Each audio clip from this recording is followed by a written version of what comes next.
Without further ado, Mo and Gary, why don't you introduce yourselves and let us know how you ended up here today? Yeah, well, my name is Mohammed, or Mo for short, Memon, and I am I was the primary inventor of the system that we have here, and I'll go into the motivations for why I created this. Basically, wanted to move us into more organic and natural ways of fertilizing and growing crops. And we came together with our team several years ago with Gary.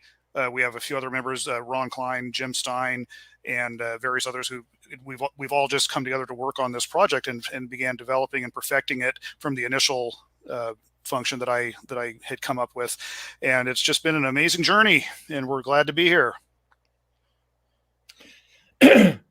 Hey, Mo, this is Gary Ailes, and I got involved with Mo back when I was still practicing veterinary medicine. I retired from that after 50 years. Mo had something that was getting started at the time. He'd been spending 10 years in it and hadn't created a big commercial machine yet. But I could see, even though they weren't breaking stuff down to small pieces to process, that there was something there. Mm-hmm. So we got to talking about it. I brought Ron with, and we've developed the process to where we are now. And just to give you a little bit of a history as to what brought us to this place, and by that I'm talking about what brought us to this place as a nation.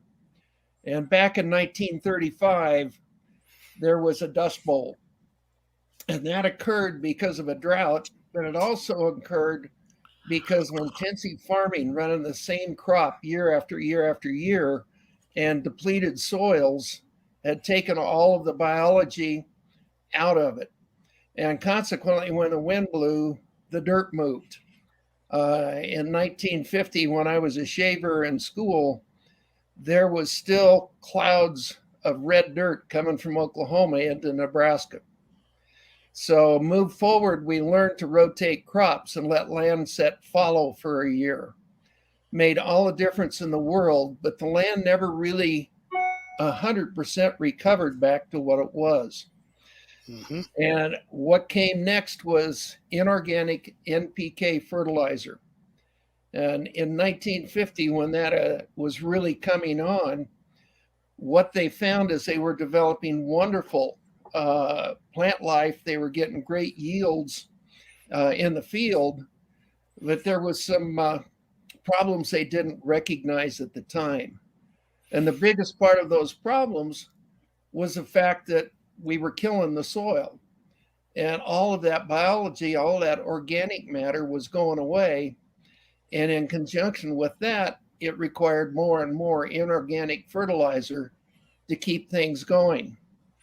So the way things are today, there's people over on this side who are saying that I wouldn't use anything but NPK because, man, I get great yields.